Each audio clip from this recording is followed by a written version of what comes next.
Hello viewers, এবার তোমাদেরকে নিয়ে চলে এসেছি গার্ডেন অফ কেভসে।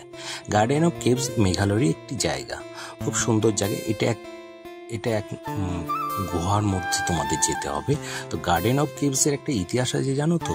গার্ডেন অফ কেভসের ইতিহাস হচ্ছে, ভারতবর্ষে যখন ব্রিটিশ সাম্রাজ্য চলছিল তখন এই বিশেষ করে এই গুহাগুলোতে খাসি যারা উপজাতিরা ছিলেন তারা এইসব কেভের মধ্যেই এরা লুকিয়ে থাকতেন এবং তার জন্য অনেক উপজাতিরাও বেঁচেও গিয়েছিল।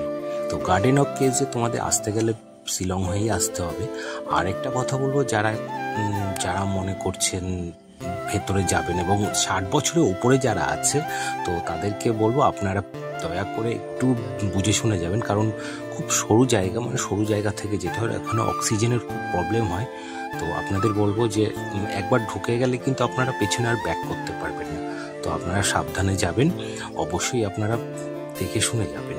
আর এই গার্ডেন অফ কেভসের ভাড়া মাত্র 30 টাকা। তো চলুন ঘুরে আসুন।